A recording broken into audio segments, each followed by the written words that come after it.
Hi. Hey, this is the Blind Ambition podcast with your buddy Jack Kelly. And today we're going to talk a little bit about money. And I know the blind audience in particular loves talking about money and total compensation, all that kind of good stuff. But we're going to gear a little bit more towards the Gen Z cohort, the Gen Zs. And this is for anyone who's a Gen Z, anyone who has a parent of a Gen Z, anyone who's kind of a millennial and has like a younger sibling who's Gen Z and want to know what's going on as it relates to their finances. And where we're going with this is I saw this crazy statistic, this survey where Gen Z's, Christy, what, about 20, 21, 22, right? Is that 19? Yeah, they were born in That, the 90s, I think. yeah. Yeah. So like, early 20s, maybe hitting some, mid 20s by now. And all right, check this out. There's a survey, right, from this company called Empower, and they were taking a look to see what Gen Zs felt that they needed to have as a salary or kind of a net wealth so that they could be comfortable. Now, do you want to take a guess what a Gen Z feels they should earn? Now, Gen Z, like we said, maybe 19, 20, 21, 22, 23, 24 or so. What would you think that they would say they were looking for in a salary? Do, do, do, do, do, do, do, do, do. So, Christine, do you have an idea what they were saying that they would want for a salary? I would have projected that they would have said between two and three. Did you want me to say the real number? Wait, 200,000 as a I salary? Yeah, for Gen Z, two and three, because I feel like a lot of them are actually making a good deal of money for their age. All right, let's keep going. So that's on the low side. This is on the very Yeah, low side. You want to give it another shot? yeah. I can reveal the number, which is 600,000 around. 600,000. So, all right.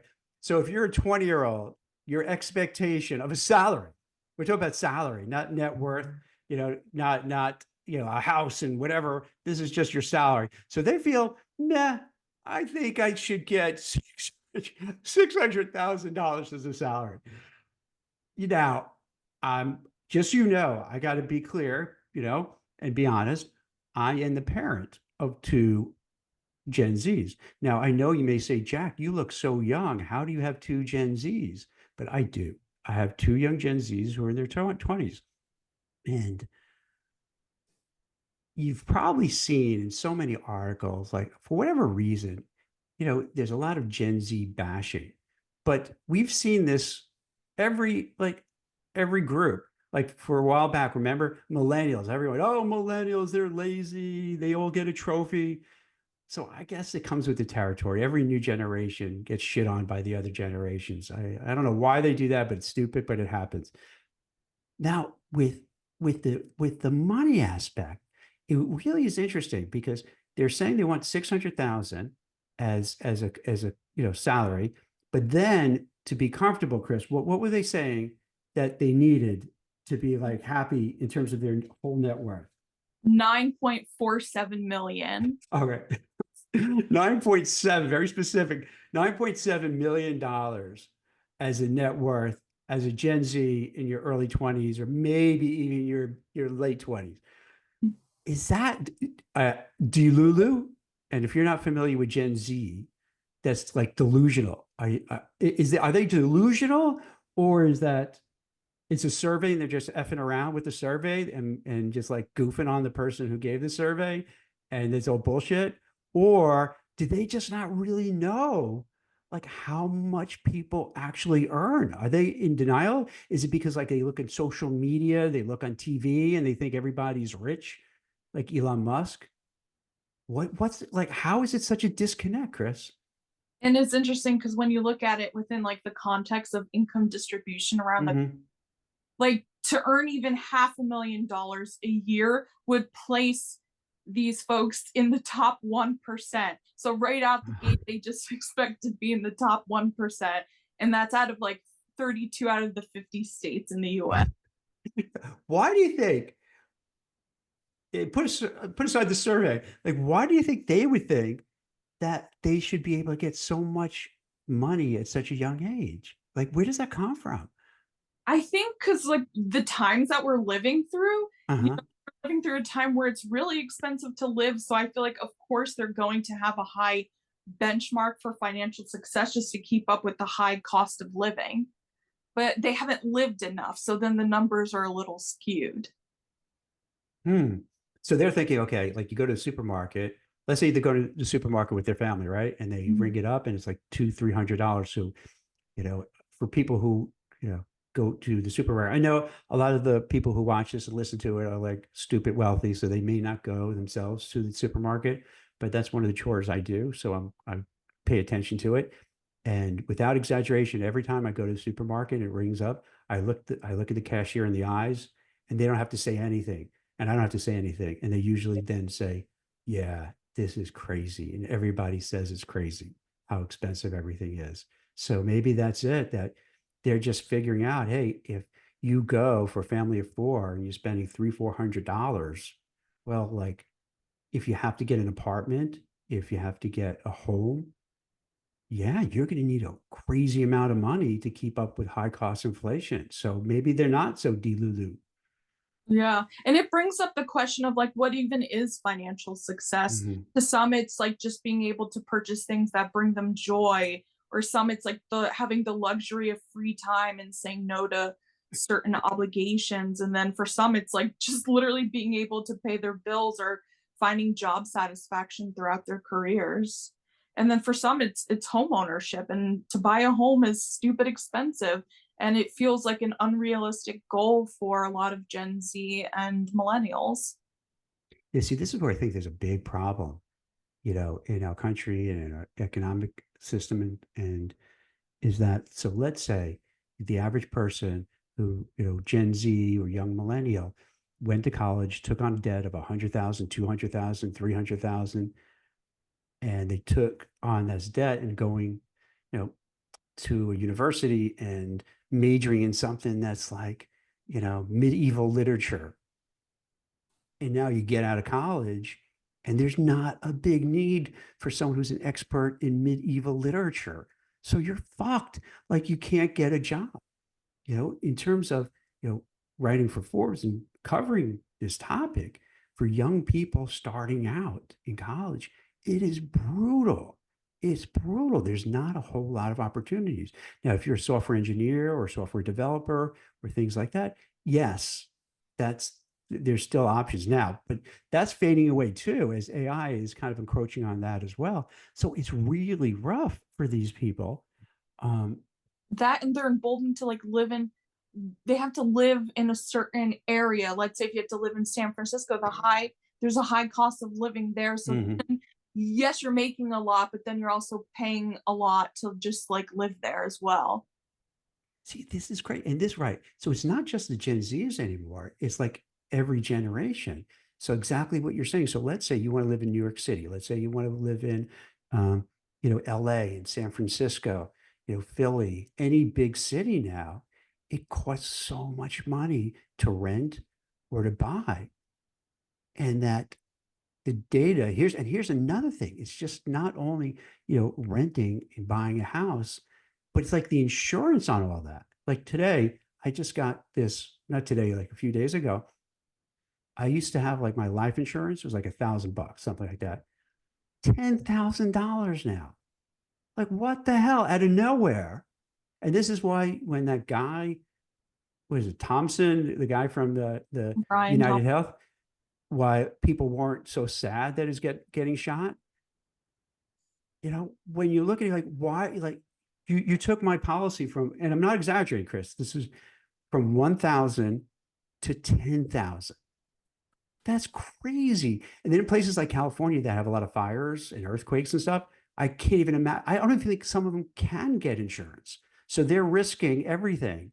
That if something goes wrong with their home, they're done for. Yep. We And saw that with like the hurricanes in Florida right. this past fall. And here's another thing that should be very perturbing. And I don't want to make it all about Gen Zs. But I'm using that as a jump off point because you know, that's the new generation coming up, and this is, they're going to be the ones who are going to be a big part of the workforce and such. What's also very concerning is that everything costs so much. When you look at the data, people aren't getting married, they're not buying homes, and they're not having kids. And I know on my side of like with my family, my extended family, people who have, married or have partners, and they're, at the time of a life where usually you would be having kids, none of them are having kids. And when I talk to them about it, it's the money factor. They're not making enough money to hold down their job, pay the mortgage on their house, on the car, all the other expenses. And they just feel like, how is it going to be possible to have, now to pay maybe 5,000, I don't know how much childcare costs a month, but super expensive. So this has like crazy ramifications for this whole country. So like, if you're not having babies, and I don't mean to be over the top dramatic, but when I say, of course, there babies come, but not to the extent you need to keep everything growing. And that's one of the reasons why I think there's this big push to have illegal aliens come in here and legal, immigrants come in here, because we're not going to have enough people to do all these jobs. Yeah, we're currently having boomers aging out of the job market. So certain sectors are experiencing a work shortage Mm. of like I think within manufacturing and then within construction because so many people have aged out. So then we have to fill these needs. Yeah, it does. It's going to change a lot, because then you have all these people who are opting out as, they're, I spoke to this guy, Aaron, who was on former podcast, on the, last podcast or so. He was the Glassdoor chief economist. And what he was saying is that the vast majority, he gave him a percentage. I want to say it was like 75%. So 75% of the baby boomers pieced out. They're out. They're not working anymore. And it's so funny because you don't see that anywhere else. Like, I just heard it from him, and the guy's a smart guy. He's been doing this. He was, the Glassdoor chief economist, the Zillow chief economist. He worked for the Treasury Department. So he knows his shit. And 75% are out. So either there could be an opening to buy businesses from these boomers who are getting out, or maybe there's room to grow within different organizations and companies because they're not there anymore, blocking the way. So I don't know if maybe that's some solace to see how these demographics are playing out. And then we did see that more Gen Z is open to like blue collar work, so Mm-hmm. manufacturing and construction, and you can make a lot of money in like those blue collar jobs. So Mm-hmm. honestly, maybe they might be able to meet those goals, especially if there's a shortage, then employers are going to pay more to fill those spots. And I think for many people, and again, now this is kind of, pivoting a little way just for the Gen Z part, but just as career advice and guidance. So maybe you have to start looking at these different things for yourself and for your kids. Like, I'll give you an example. I was speaking to this boomer guy, and he was like a chemical engineer, and his father-in-law was a, baby boomer plus. And he said, hey, he had this kind of hardware store. And he said, hey, I, know how much you're earning. You can make double if you want to, I'll sell you, my business, and you can take it over. And he did take it over. And he did really well. And the guy was a chemist. He's like a chemical engineer. And now he was like in this like retail hardware type of store, but making way more money than he was as a chemical engineer, which is mind blowing. But maybe this is a pivot point. Maybe this is very important for people, for the Gen Zs, for the Gen Z's parents, for anyone else listening, say, hey, things are changing now. So maybe the college degree isn't worth what it used to be. And we shouldn't put as much pressure on every kid to have a college degree and come in huge debt, to maybe start looking at the trades and looking at the blue collar jobs. because they make a lot of money. And you need to, like, you need an electrician, you need a plumber, right? You need a welder. You can't go without. You could go out, you could do without someone who has medieval literature studies. You could, society will still get by. Things are not going to go well if you don't have plumbers and you don't have carpenters, right? And you don't have that. That would be problematic. We're also seeing the trend of private equity companies scooping up these types. Mm. So it is making a lot more people millionaires as well. It's so interesting how like things change. But when you look at the mainstream media, they don't have these conversations. They're still like, all right, everyone has to go to college, everyone has to be in debt. See, I've always thought this. I've always thought, maybe because I'm a contrarian, is that why would you, even when you graduate, let's say you graduate for college, right? Number one, well, it's crazy to take on huge debt. And it's crazy to get a major that you're not going to be able to use it, and make any money from it. But then to go out, get an apartment, you have your own phone, your own car, all this stuff, and you're just putting yourself in debt because you're not making enough money to pay the student loans and all the other bills. Like, you can't go on like this. It has to change, right? It can't just keep. Yeah, It's not going to work anymore. and if you're single, you don't have a person to share that rent with and those bills and stuff. So that also makes it incredibly hard. I feel like there's like a single tax, you know? Mm. And what I noticed too with the millennials, the Gen Zs, and even now I'm starting to see Gen Xs and boomers going on social media to be influencers. Now, TikTok, I don't know what's going to happen. It seems like now they're going to kind of kick TikTok to the curb. I hope not, but it seems that way is playing out. But there's been a huge shift in the amount of people trying to be these social influencers as a profession. Yeah, they're making it their primary source of income, which I do feel is like a little risky, especially if you look at, the potential TikTok ban. A lot of these people are going to be stripped of their primary source of income. Now, what do you think? Do you think that they really are going to ban TikTok? I don't know. We're living in such like a volatile geopolitical Mhm. moment right now, and I think that people are like our collective conscious is like Mhm. raising to the point where I think a lot of like these elite ultra wealthy people are kind of scared of that. So, they might try to buy it up and maybe influence through there. Or I kind of hope that they don't. Like, maybe we Right. don't deserve it at this point. And I think China said that they're not willing to sell it. So I don't know what's going to happen. But I think that, our government and maybe even like CEOs and executives, they're afraid of TikTok. Now, what about this? Now, Christine, if I'm not mistaken, because we have to be careful about things like that. You're a woman, right? Yes. Okay, so just wanted to, we're in the same page. What do you think? What do you think about what's going on with OnlyFans? And for the audience, I think most of you know, especially you dudes there, you know what OnlyFans are. Don't pretend you don't. But if you don't know, that's, if my understanding, basically it's like what, soft porn really, where you're paying because you really like this one person and you just want to follow her around and take a look at her without her clothes on, sort of thing. That's the amount of money that they're making is crazy. We're talking about they're pulling in more money than NBA stars. We're talking double digit millions like of dollars. Now, what about that? Like, what does that say, Chris? It's like, as we talk about social influence, now we're taking it even to the next level.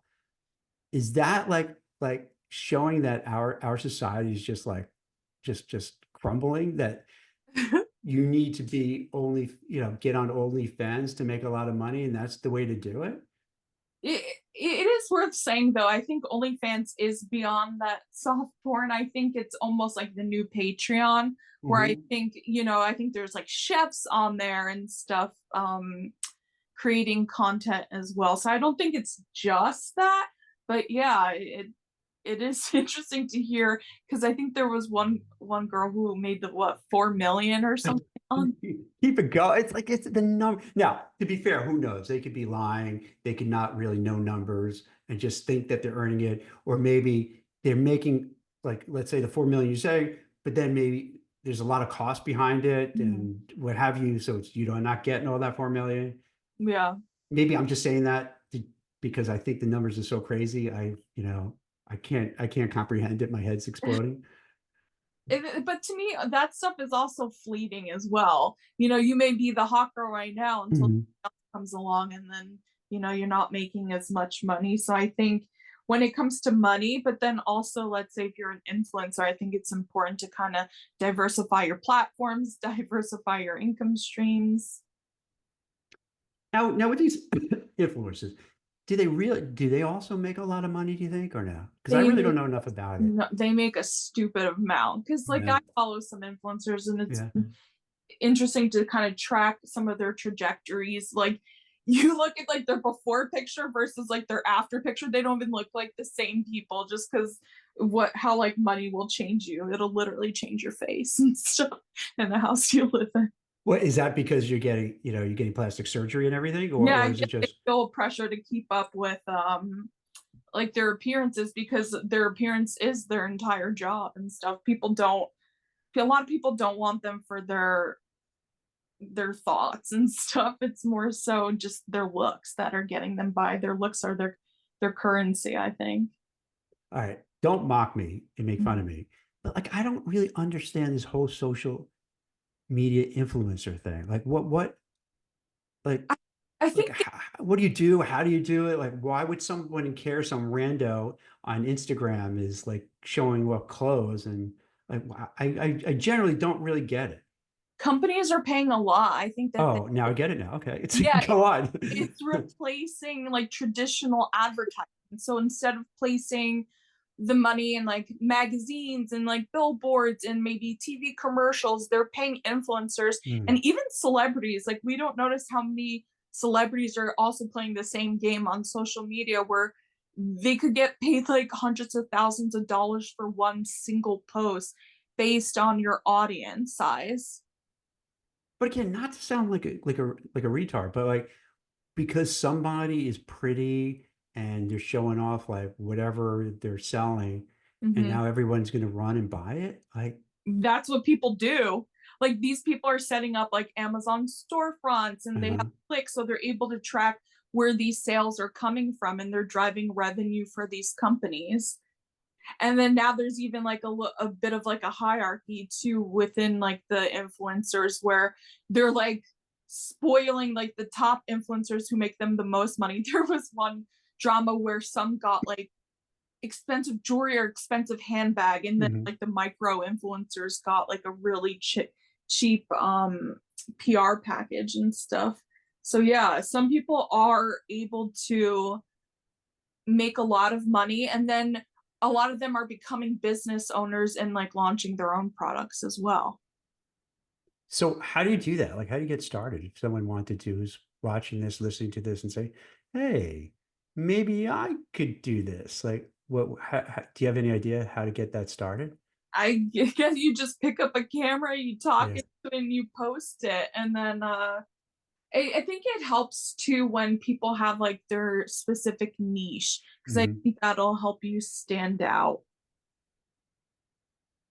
So so your suggestion is like for the audience, we should start being influencers and going on OnlyFans, and is that the move? And then being a welder and stuff, like that kind of thing. Yeah, well, I'm a welder influencer. I'm a plumber influencer.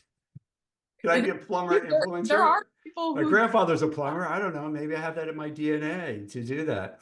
I've seen that online where like, let's say if you grew up without a dad, there was like one Yes. guy who was like, like literally playing ball, like playing ball with the audience so that they could Yeah. get like that experience and teaching them how to, fix a car and stuff. So there's a market for everything these days.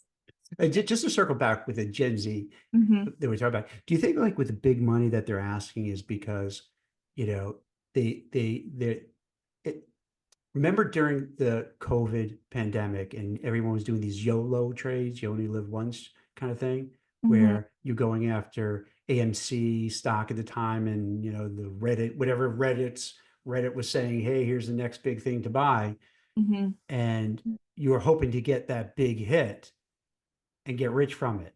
Do you think that's kind of also the mindset maybe for the younger generation that, hey, I'm going to buy this cryptocurrency, this altcoin. Bitcoin is going to be too expensive for them now, $100,000 a Bitcoin, but Hmm. maybe going after all these cryptos to say, hey, maybe I could get this moonshot and I'm done and I'm good. Yeah, I do see people kind of trying to find like those get rich schemes. I think it's Mm-hmm. important to not be scammed online because I do see a lot of people like trying to sell courses online, like how to get rich Mm-hmm. fast, or even like how to do marketing, and then you sell products like they have like those MLMs that people get sucked Mm-hmm. into. It's like the new Avon where there's now these companies that get women to recruit other women to like sell Mm-hmm. products. I think it's important to not get sucked into those kind of scams. So let's to kind of maybe wrap it up a little bit. I wonder, are you better off? Because this is like what yourself, myself, you know, the generations, before us, the whole thing was like, for the most part, go into like the workforce, lawyer, doctor, dentist, accountant, all these kind of safe type of jobs, and everything will be fine, everything will work out. But now we're learning, not so much when you see all these different layoffs, especially in the tech sector and other sectors. Maybe do you think we're going through a new period that getting the college degree is not the be all and end all? Working in an office under fluorescent lights on a crappy little desk and spending 8+ hours there, plus an hour commuting back. And maybe that's also what the younger generations, they're looking and seeing their parents getting laid off, getting worried about getting laid off, spending all that money for schooling and it didn't pay out, and the rug was pulled out from under him. So maybe it does make sense to start saying, hey, maybe I should be an influencer. Maybe I should be an OnlyFans. And like you're saying, I didn't realize they had chefs and other things like that. So Mhm. maybe OnlyFans, or maybe look at the trades, or maybe buy a business, from some boomer who's retiring and can't really, because if you're like 65 or 70 and you're doing really hardcore like construction, it's tough. Your knees are blown out. I know a lot of people in my family who do that. Like you just can't keep doing that. Like when you're in your, 60, late 50s, even early 50s or early, mid 40s. So you got to do something else. So they're going to sell their businesses. So maybe that's something to look into, or you become an apprentice for one of these things. So maybe the whole thing, like the conversation we have now, maybe a year from now is going to be like standard. Like people wouldn't even think this was like, oh my God, what are you guys talking about? This is crazy shit. Maybe a year from now, it'd be like, oh yeah, yeah, screw college. Doesn't make sense unless you like have some degree where you can make a lot of money and pay back your loans. Otherwise, you have to start looking at these other venues. Does I that, what do you think? Yeah, I agree. I think we're going to be living through an interesting period where there's a lot of disruption to the status quo, and I think in that will be like college attendance and stuff. Because I feel like we're deviating from kind of like this elitist perspective where you need to have an education. Yeah. So it'll be interesting to see. And Because another, yeah, Mhm. just to kind of go back to your point on that, because it used to be, okay, oh, you went to Yale, you went to Harvard, but then you see these people who are the so-called elites, and how bad did they screw up our country? How bad did they screw us with COVID? So like the brand now is questionable. And then when you had all the things with, all these like protests, what have you, and the way these universities reacted, it's like, what? We there's didn't, there's employers that vowed to not even hire from those yeah. institutions and stuff. So yeah, that's a good point. I didn't even think about that. So after a while, you're like, it's the old emperor, has no clothes on, where it's like you realize all these so-called elites, they don't know jack, they don't know shit. And it's just like they have the paper to show, oh, because I went to school, I'm smart. And then you realize in the, maybe you're book smart, but then in the real world, boy, because look where we are now. So like, yeah, you guys weren't so great. And not only not so great, like I was just, writing like a draft of an article. There's like 50 different wars going on right now. And I hate to say it, we're involved like stirring the pot with most of it. So like maybe we do need to change, the people in charge, right? Yeah. I think it's also important to talk about this too, because let's say if Gen Z has like this high lofty goal, like you don't want them once they're met with like what their actual salary will be to be met with like inadequacy and like feeling Mhm. disillusionment, because that won't be good for their job satisfaction. It won't be good for their mental health either. So I think it's important to talk about these kinds of topics. Yeah. Yeah. And I think and they're smart to know that when they look at their parents, their uncles, their aunts, and other older folks who went through this, and they realize their lives are pretty rough to commute back and forth, worry about layoffs, worry about this, that they prize more of a work-life balance, Mhm. they prize their well-being. But when you look at the mass media, when they write articles about it, they're just like chastising them, like shaking their finger at them. No, you're lazy. No, like it's reasonable if you see everyone around you doing something, it doesn't seem to really work. And how many people do you see are just miserable with their lives? And how many people are drug, using drugs and what have and alcohol to because they're just miserable. So maybe, yeah, there has to be a better way. So maybe they're looking to go, hey, you know what? It's not that I'm lazy or I don't want to work. It's just like I don't think the way things are set up is advantageous to having a well-balanced life and job and work, right? And always look at the people who are saying those types of things. There was recently like a video I saw where this woman, she was an entrepreneur, talking about how specifically I think Gen Z is kind of lazy and they don't want to work. And then if you look into her background, she was born into a rich family Yes. Yes. for the company and stuff. So then it's, Yes. people like that can afford to, do free internship, like internships for free and stuff because their parents paved their way. So always look at the people who are being critical and then see what kind of, background they have for additional context, because a lot of them were handed it. So yeah, that's all I'll I say. agree. Yeah, yeah. You always got to love those people who are chiding you. Yeah, you should do this. Pull yourself up by the bootstraps. You know, make your own way. And then, yeah, their parents are freaking ridiculously wealthy. Yeah. Their grandparents were ridiculously wealthy, and the great great parents were ridiculously wealthy.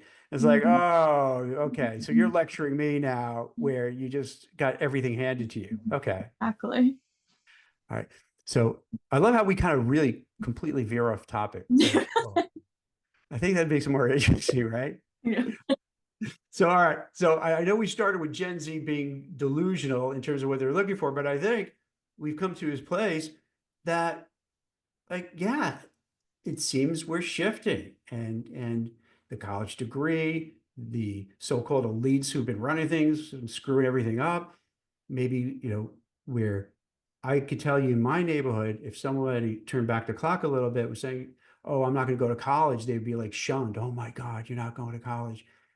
Now it's like, all right, maybe it makes sense to go into the trades, to the skilled trades, to maybe buy out a business and maybe be a social influencer and try these other things that you might enjoy and then make crazy amount of money too. I agree. All right. Well, thanks. I hope you enjoy these things because what we're trying to do with the podcast is just kind of give ideas, right? We're trying to help people. We're trying to give some good advice. Sometimes it's Chris and I talking, but we have a whole lot of guest lines up too. I like mixing it around. It's just to give you ideas that you're not thinking of because you don't see it in the mainstream media. So we're trying to bring up these other things to start thinking about for yourself, for your family, for your kids, for your brother, for your sister, whatever, and help them out and lead for them to lead their best lives. So I really appreciate you taking the time to watch, to listen, and we're going to keep churning them out. And if you have any ideas, suggestions, feel free to hit us up. So thank you very much.